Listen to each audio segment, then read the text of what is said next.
Hey guys, I'm Polly, and in this video ChatGPT will interview me. Last year I spent 7 months traveling.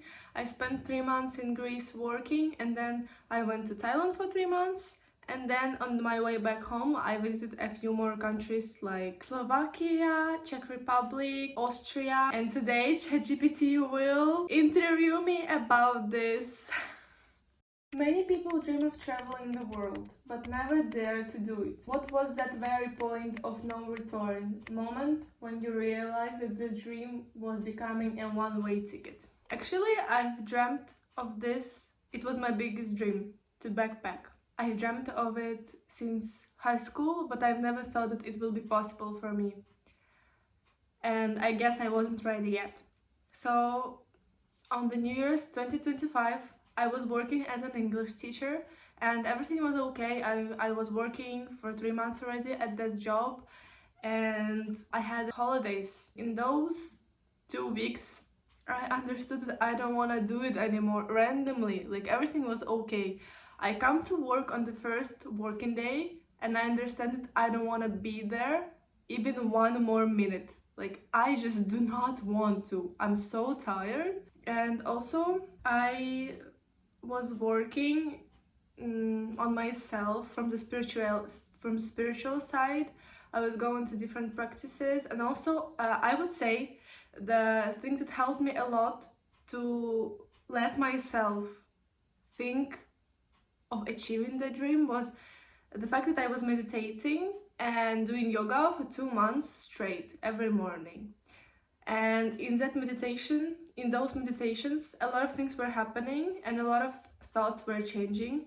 And at one point, I just understood that I was also finishing. It was my last year of university. I was graduating that year. I understood that it's my biggest dream. I do not want to leave without achieving it, and I will do anything to achieve it. And everything was perfect. Everything just worked out, because since then I decided to quit my job. From the money that I earned, I went to Spain for my birthday. Then I graduated university, and in spring I still didn't know how I will achieve it, where I will take money, because I live in Ukraine and I would have to work for a long time to save money for that, and I didn't want to come back to my hometown, so it was almost, in my head, it was almost impossible. So the only way was to find an online job that will bring me a lot of money, or to go abroad and to save money, to work and to save money. And I did that, but at that point in spring I still didn't know how I will achieve it. But I remember telling my friend that I will go and I will leave in the end of summer. I will not be in Ukraine. I didn't know how I will achieve it. I didn't have a job. I think I still didn't think of the idea to go abroad to earn money. I just knew. So after I graduated, also I was living in an apartment with my neighbors, and we had to move out because our landlord wanted to do a makeover of the apartment. Everything just worked out. I finished university, I went to the graduation. In a week I moved out from my apartment, I came home, and I went to Greece to work. And it sounds like not a big thing, but for me it was a really big thing, and I was scared. I have a video about that journey if you want to watch it. I would say everything started from me just allowing myself to do it, because I've dreamt of it my whole life, but I just didn't know how to achieve it. I didn't want to drop out of university, and just everything just worked out. It was the perfect timing for me. Like, it was the time when I was supposed to go. It was supposed to happen. And of course I did a lot of actions for it to happen, and I was really scared, but I did it. So I would say that no return point was when I quit my job, and I didn't know what was waiting for me, because I didn't want to quit my job because I wouldn't have money. But I risked, I left everything, and and I achieved my biggest dream. Second question. You spent 3 months in Crete working. How did this period change your attitude towards money and the value of the freedom you received later? First of all, I was really happy that I do not have to go to university and that I do not have to put my energy in there. I was free. I could do anything I wanted to. I can move to another country. I can do whatever I want to, and nothing is holding me back. I was really happy about it. I honestly thought that when I will go to Greece and I will have like a big salary, comparing to Ukrainian salaries, I thought that I would have money. Well, because I bought a course, like a spiritual course that really helped me, by the way, and it was expensive. I spent a lot of money on that, and also I was working really hard, and I needed to like buy something because like I needed to spoil myself. Well, I didn't spend like a big amount of money, but I spent a few €100 on myself. I bought the perfume I really wanted, so. Yeah, there were times where my mom was still helping me because I couldn't make it until till the next salary.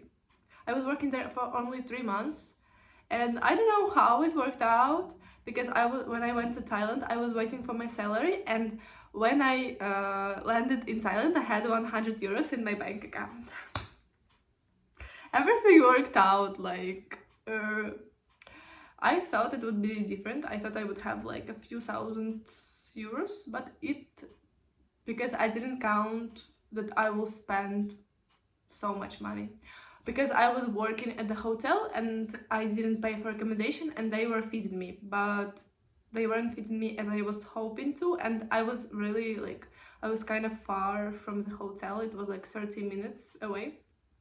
So I had to buy some food for myself, or when I didn't want to go to the hotel to eat when I had a day off. So yeah, I spent money. Also, I wanted to go around and to see like Crete, which I did, and I didn't save so much money, as I was hoping for. So, but honestly, it was the first time when I was earning that much money. I would say it's not a lot of money for Europe and like America, but I was earning like €1,100. In Ukrainian hryvnias, it's around 60,000 hryvnias. It's a lot. I have never earned that much money. On my previous job as an English teacher, I was earning only 20,000. So it was a big step for me that I was earning more money. I felt really great because I understood that I'm there only because of myself, and Crete is super beautiful. I was living by the sea for 3 months. It was amazing. Yes, of course, I was really tired. I was working really hard, but I was just happy that I did it, and I just understood that I can do whatever I dream of. I can do it. I can do everything. Like, everything is in my hands. It depends on my actions. I can achieve anything. Because for me, it was a really big step and I was really scared, but I went no matter the fear. So for me, it was a really big step as a person that I believed I can do anything. I can do anything, really. The main reason right now is that then I was ready to do it at any price. Like, I was like, I'm gonna do it. I'm gonna go. I don't care what it will take me. I'm gonna do it. And now I'm like, yeah, I can, but I do not want to work that hard anymore. I want to find something that I love doing and that will bring me money, but I love doing it and I'm not that tired and I'm not working that much.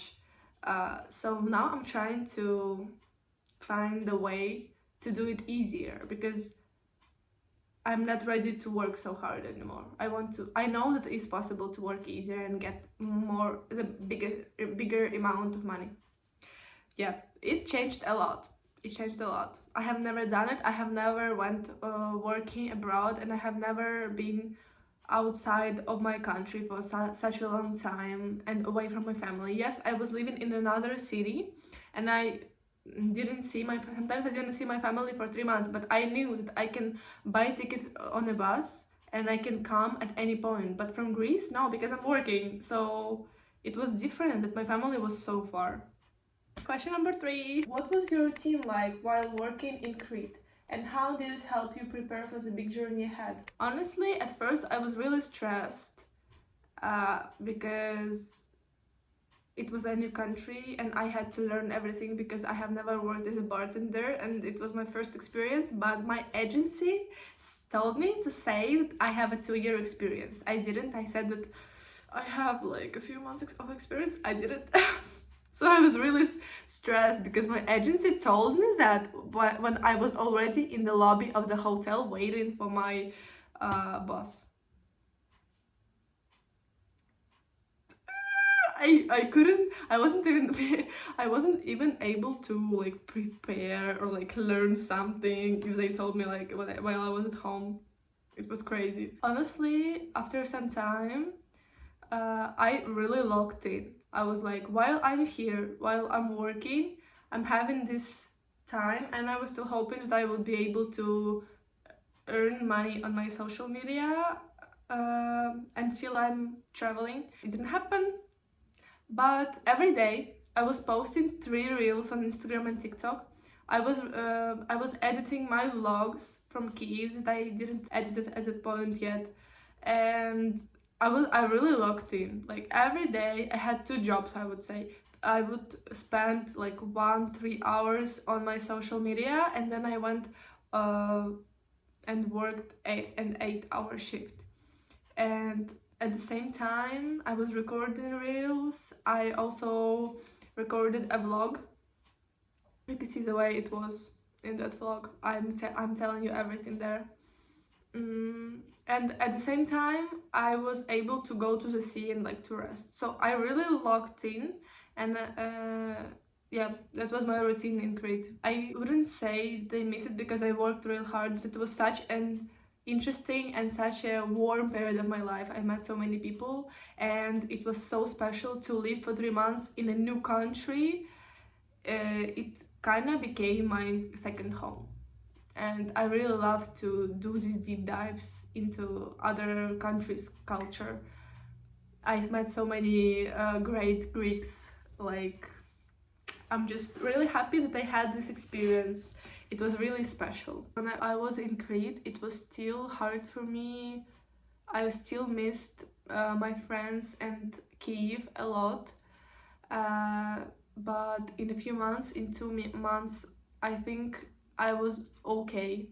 So it was like I really like that it happened the way it happened, because it was like a pit stop before me going traveling. So it wasn't that big of a change, you know. It was really big for me when I came to Greece. The change was really big, but I could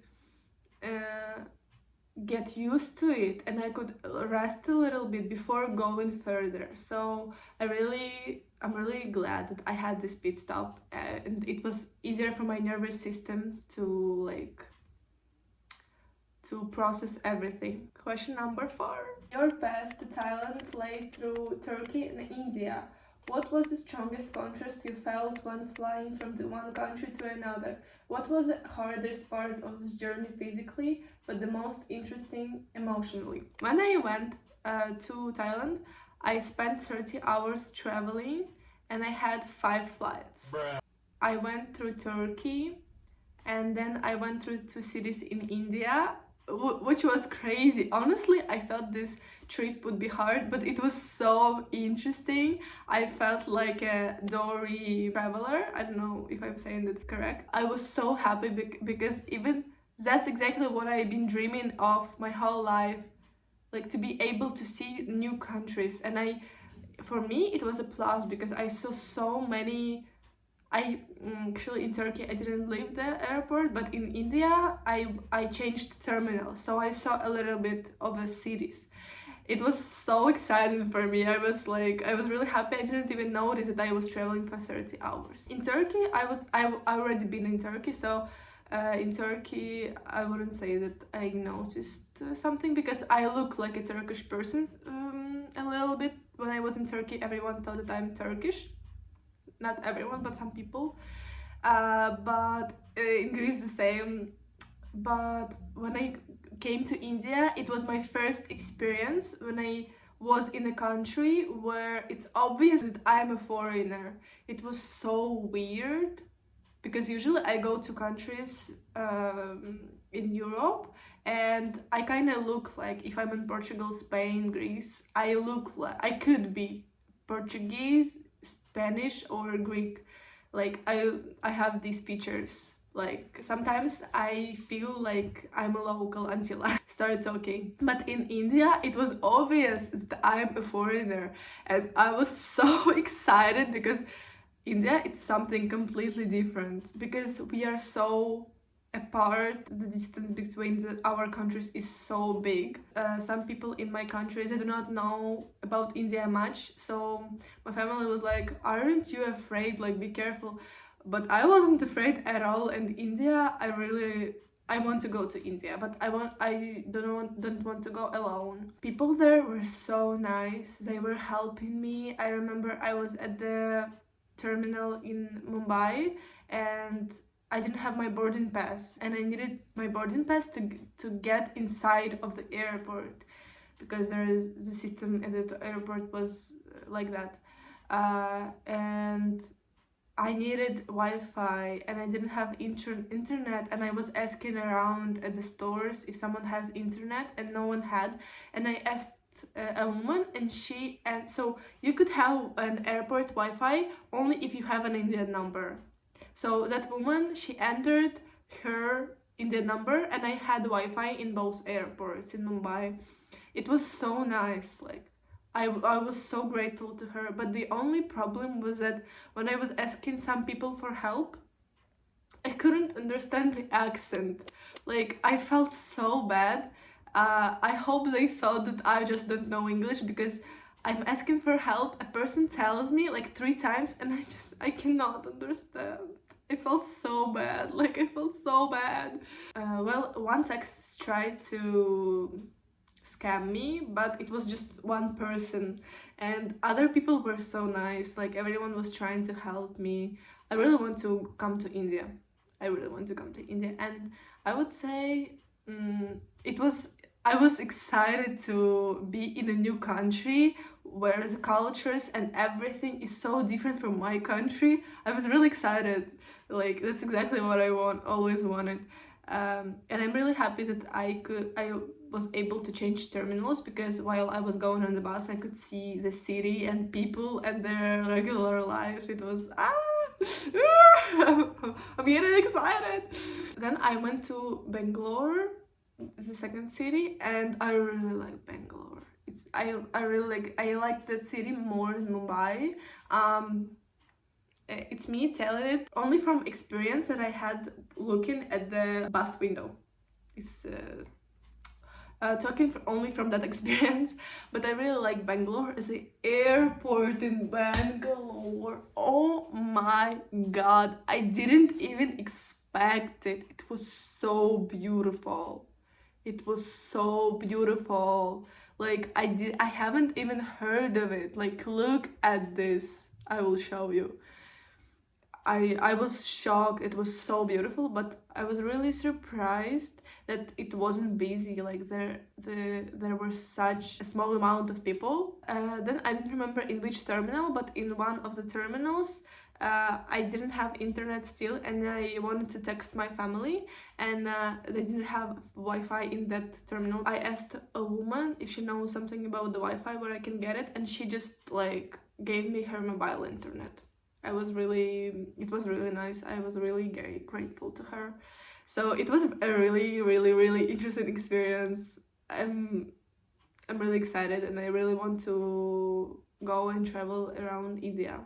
I'm so happy that I had this experience, even though I think in Mumbai, I couldn't find the bus to another terminal for like 20 minutes, but I found it eventually. And the bus, I felt like a Dasha traveler, because the bus there was like the vibe. The vibe. I'm really happy that I have these stories to tell because it's like, it's amazing. I'm just the person I've always wanted to be. Like, little me would be so proud of myself that I did it. I feel so excited that I have this experience and I want to experience more. The fifth question. You say that the best months of your life were in Thailand.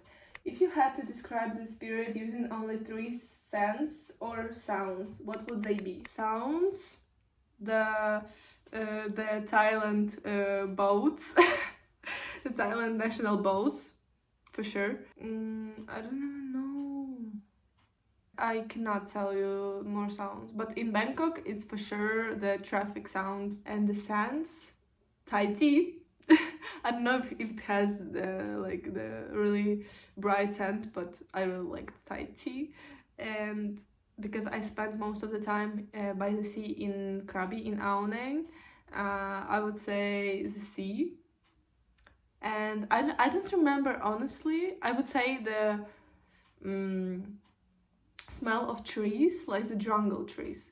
I had this leaf of a tree, of a palm. I took it and I drew something because the leaf fell, and I took the leaf and I drew something on it, and I had it with me, and for some time it still smelled like the jungle, like the tree, but unluckily this leaf doesn't smell anymore. Yeah, I would say I didn't name 3, but I would say this. The question number 6. What did Thailand teach you about peace and the ability to live here and now that is lacking in our usual rhythm? First lesson that Thailand taught me is that everything always works out. I had 100 euros when I came to Thailand, and the amount of times when I was running out of money in those 3 months, it's crazy. And it always worked out. Sometimes I had my hostel booked for 3 nights ahead, and then I didn't know where I will be, and I didn't know what I'm doing. I didn't have a lot of money, and it's always worked out. When I just came to Thailand, I came to Ao, I booked that hostel, and I booked it for 5 days, and I had like 70 euros I think in my bank account, and I was still waiting for my salary, but I didn't know when I will get it. Randomly I saw that hostel, they had volunteers, and I didn't know it, and they were on world packers, and I became friends with people who were volunteering there, and they just told me about volunteering everything, and I stayed and volunteered there for 10 more months, and then at the end of my trip I came back and volunteered there for a month and a half more.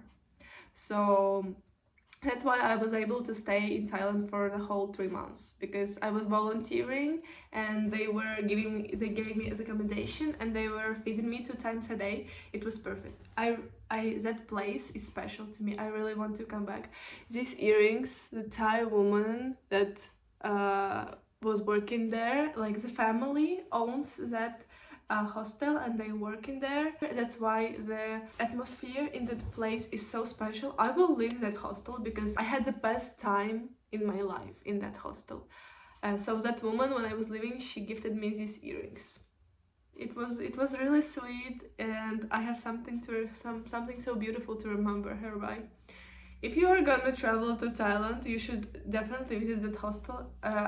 The experience can be different for you, but for me, both times I was there, it was amazing. I was so happy there. I met such great people there. I met friends with which we spent a few months together. A few weeks that felt like years, and with some people I spent a few months. Thailand taught me to always trust, and that always everything works out, always. If you are listening to yourself, if you are on the right path, everything will work out. It always does. It was working out every time for me while I was there. Every time. And also, I would say the happiest person I've been there, it was when I was in Ao, because I met such great people there, and especially on the last month and a half, because I had a really close friend there, and new people were coming, and I met so many more people there, great people. I just love Ao. It's very touristic, yes, but I just love that beach, those beaches and those views. Like Aoneng is just the mountains, like it's just breathtaking. If you are gonna be there, just go to the Monkey Trail beach. It's my favorite beach. It's my favorite beach. Like everything around you is in the mountains because you can go there only through that Monkey Trail or by the boat. I had the best time of my life there. When I was there, I thought that I'm happy and I do not need anything. I have a friend. I'm living in an amazing place. I'm living for free and they feed me for free. I can, like, the views are amazing. I can go to the beach every day. I've watched the breathtaking sunsets every day. Like, they were breathtaking. I can go to the islands, to the Raleigh beach. I was just so happy. I remember me talking to my friend that I'm here. Yes, I do not have a lot of money, but I do not need anything. I'm just happy. I do not need anything. I was so happy, and it taught me how to be happy and present and to be happy with the smallest things you have.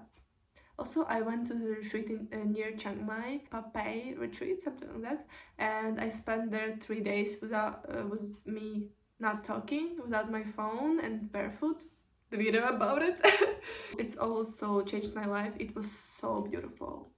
I will put the pictures here because I didn't take pictures, but the girl I met in Aoneng went there after me and she posted these pictures. So this is what it looked like. It was amazing. There, I understood that I was the happiest there. I was so in touch with myself.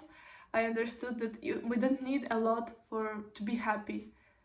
The monks say the right things. The less you have, the happier you are. Because if you will always try to achieve, you're like, I'm gonna achieve that, I'm gonna be happy, and you're achieving it and you're like, no, I'm gonna achieve that and I'm gonna be happy. You're achieving it and you're like, no, I'm gonna achieve that and I'm gonna be happy. It will never happen. You need to be happy right now at this moment. This is what Thailand taught me, that actually the happiness is in the smallest things. It's so special that I had this experience when I was going. I remember I was sitting in the plane to Thailand and I was thinking, okay, I did it. I'm achieving my biggest dream, like right now. I'm landing in a few hours. But what to expect? I didn't know what to expect. I thought it would be the same as the trips I had before. I just went, I walked around alone, I met maybe some people, I talked to them, I came back home. I didn't know what to expect, why I wanted to achieve it so bad my whole life.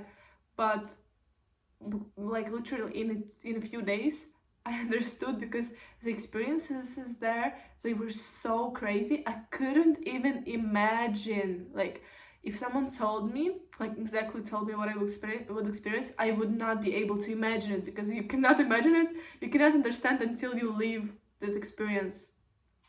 It was crazy. Like, imagine the people you met 3 days ago, you spent those 3 days with them, and you feel like they are your family, because in those trips, because no one is working, you talk on deep topics, you get to know each other much quicker, and you spend all the time together.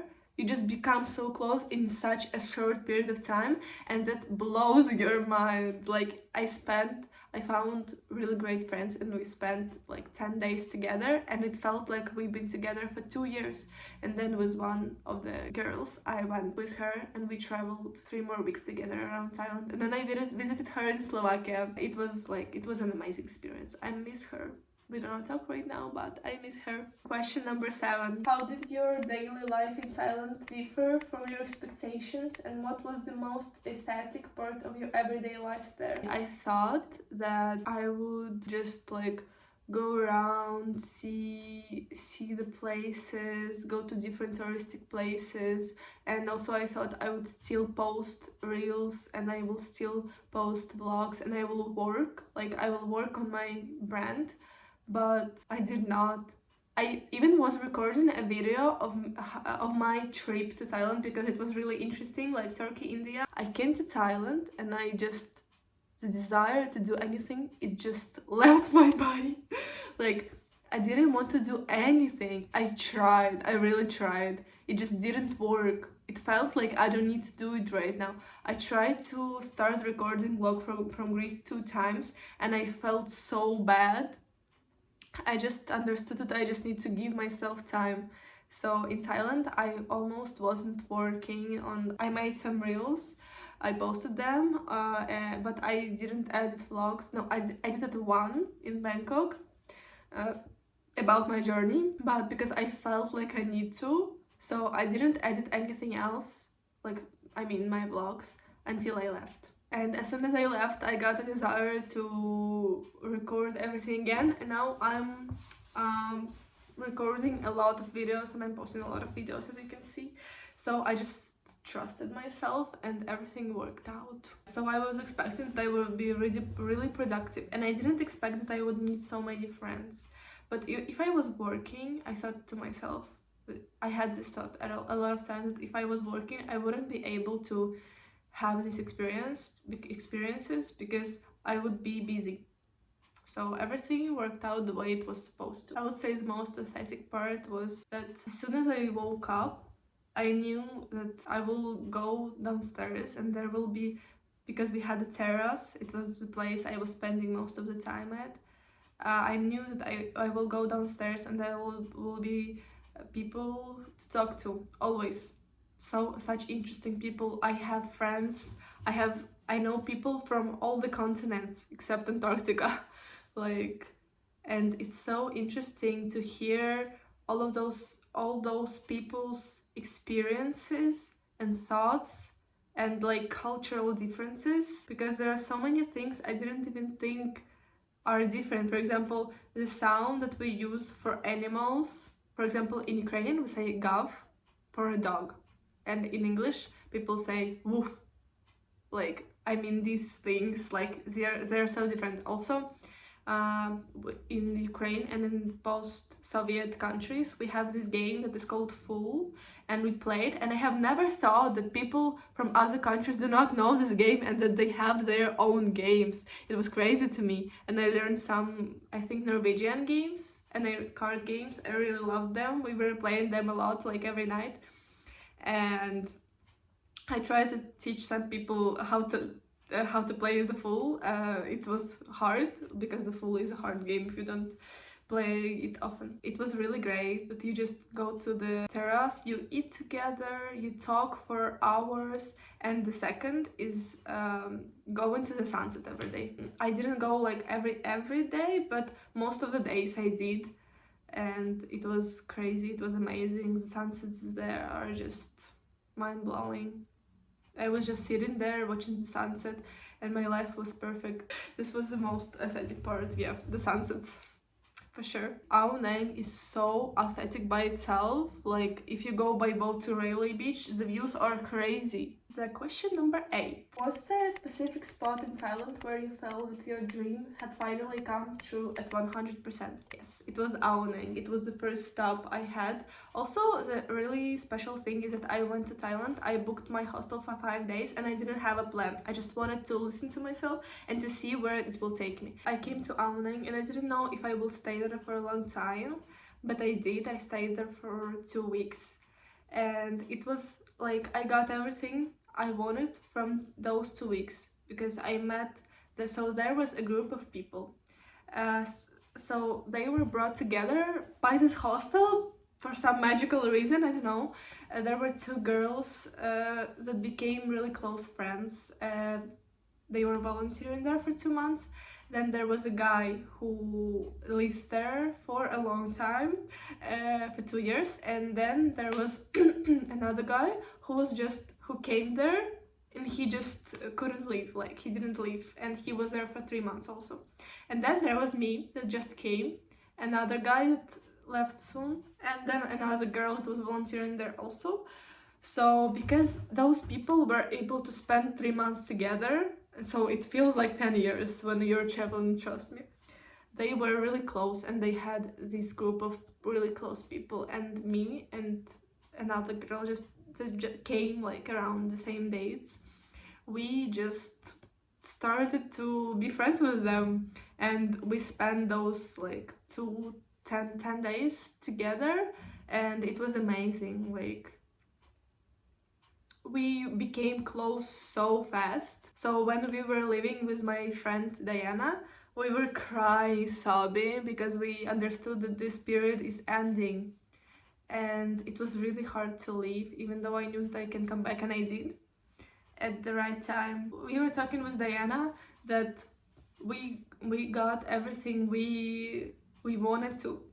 We wanted to from those first 2 weeks. And it feels like the end of the trip, even though we've been there only for 2 weeks, because we experienced such things there that the rest of the trip, it doesn't feel that special anymore. For me, it continued to feel special, I would say, after Chiang Mai. Bangkok was great also, but then I went to Chiang Mai. In Thailand, I was in Ao Nang and Krabi. Diana left Phuket. In a few days, I joined her in Phuket. I went to Phi Phi Islands. Diana went to Bangkok. From Phi Phi Islands, I joined her in Bangkok. We spent 10 days together in Bangkok. Diana left to Slovakia. And then I went to Chiang Mai, went to that retreat. And after that retreat, I came back to Ao Nang again. And every time I didn't know what I'm doing next. Like, only when I'm, for example, in Phi Phi, I'm like, what am I doing next? I really want to see Diana. Okay, I'm going to Bangkok. It was like that. I didn't plan to go to that retreat. I wanted to, but I'm like, oh, Chiang Mai it's on the other side of the country. I was like, there's no way I'm gonna make it there. I did. For some reason, from Bangkok, I just went to Chiang Mai. And yeah, for me, it became special in Chiang Mai again. In Bangkok, it was special, and we met one more girl, Mix. She is also amazing. After we met Mix, I'm like, no, I have so many more people to meet. Like, it's not the end, but at the beginning, it felt like the end. And also the retreat was also very, very special, because in 3 days I experienced such things. When I first talked, after 3 days, I was crying.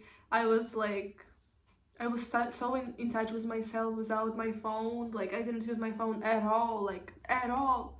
It was in my room, and I was like walking around, didn't have the clock. It was like a really special experience. I was going to alms rounds with monks and meditating with monks. It was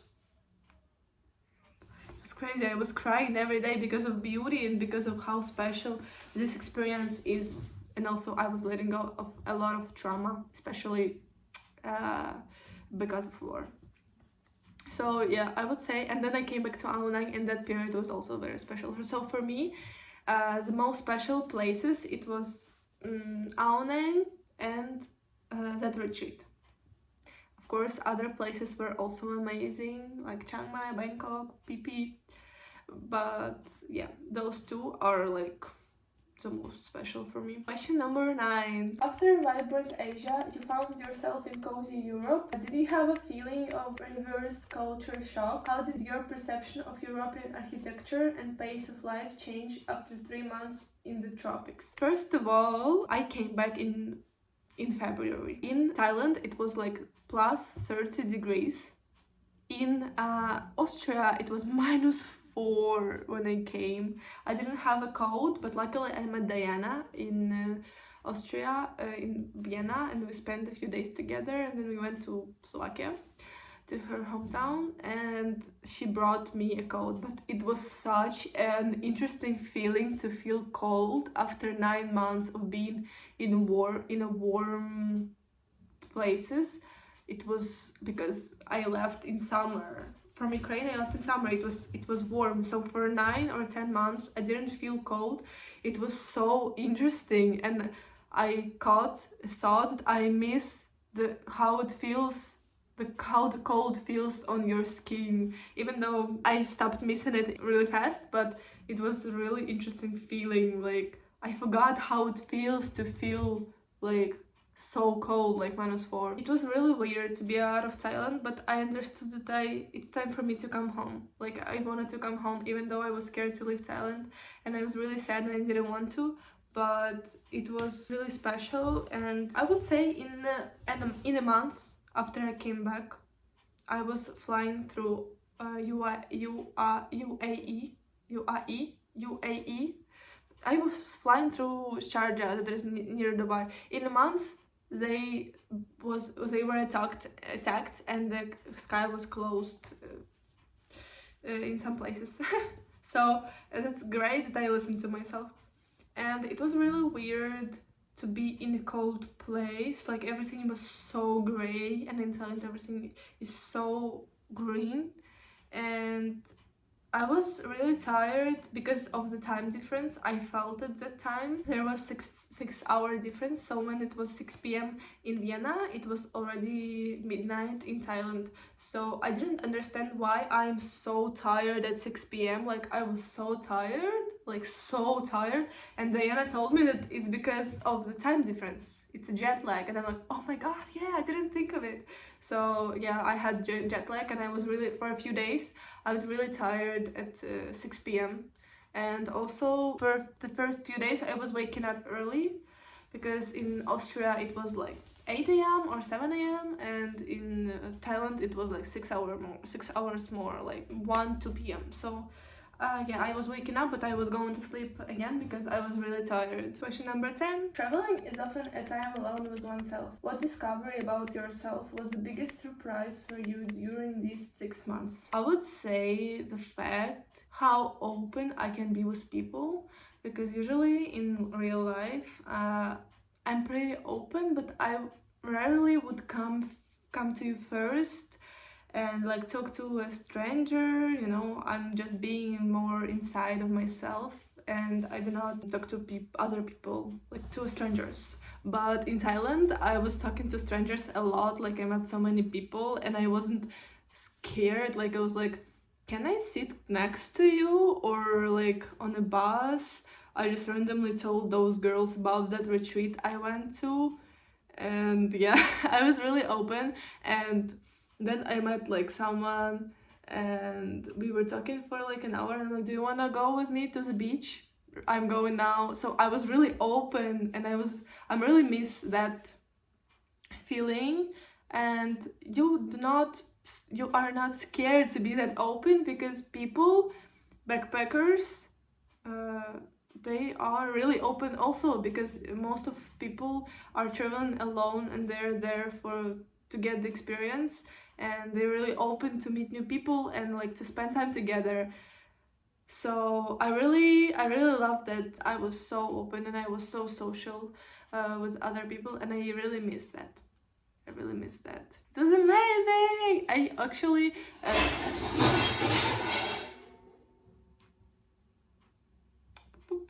Actually, when I got those experiences, I became who I've always wanted to be. I often think that I didn't become a new person. I just became who I always wanted to be. I just opened that part of myself that was like not available for some time. Because now I almost do not talk to anyone. Because I'm in my hometown.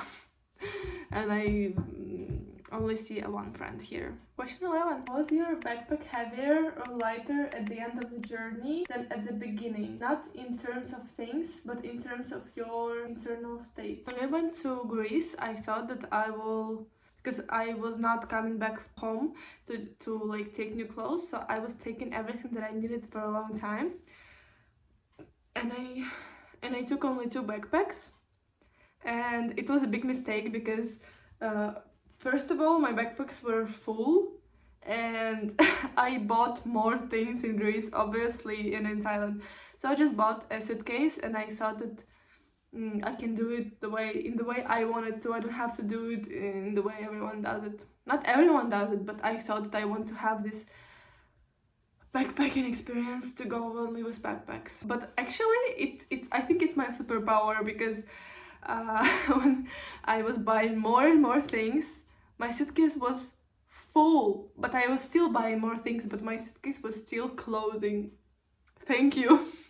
But I was just like, how are you doing it? Or I am a genius, a packing genius. I would really recommend you the cubes for clothes, because it's really comfortable. You can make them smaller, and your clothes will take was peace. If we will talk about my internal state, of course I felt so much lighter, because when you live in the real life, you have so many responsibilities, and so you have so much pressure from society that you need to do this, you need money. But when I was not working for 3 months, I was living in a paradise, meeting new people, and the only thing, of course I was volunteering, but the only thing I was doing is enjoying my life.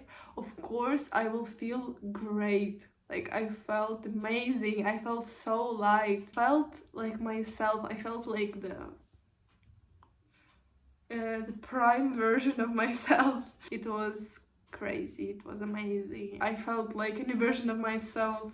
And also I didn't cook for like 6 months. I didn't cook properly for 6 months, or like more, for 7 months. I was always eating out or going out with friends. It was amazing. So question 12. If you could go back to the day before you left for Crete, what one piece of advice would you give yourself, knowing everything that would happen to you? I would say that everything will work out. Like, everything would be okay. Just go and don't worry. Like, everything will work out. You got this. You will do this. But I knew it. Anyway. So I wouldn't change anything.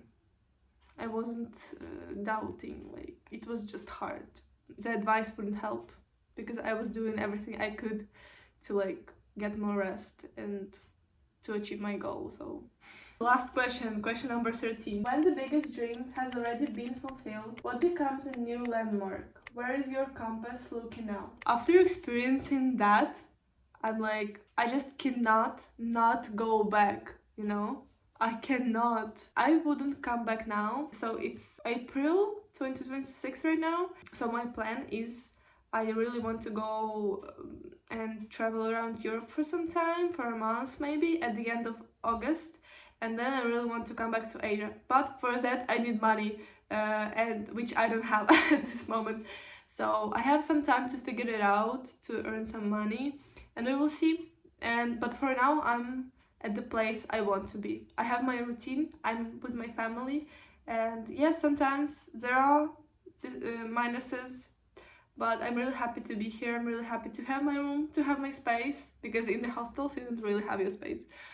And yeah, this is the plan, this is what I want it to be like, but we will see. You will find it out you will find out it with me. Yeah, I think this is the end. Thank you for watching this video.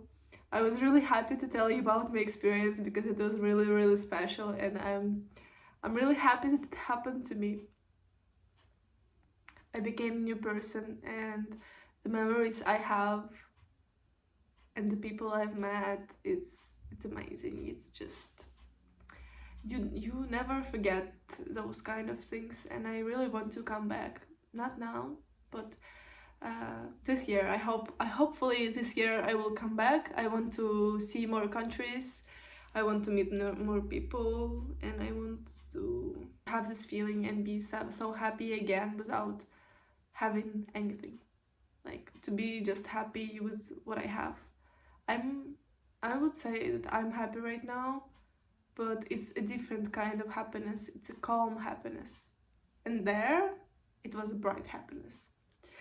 Yeah, so if you have more questions, of course ask me in the comments. If you will have a lot of questions, maybe I will record the part 2.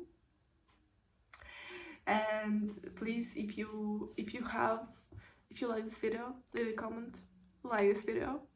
If you experience something like this, share your experience in the comments. I would be really happy to read it. And have a great day. I love you. Bye.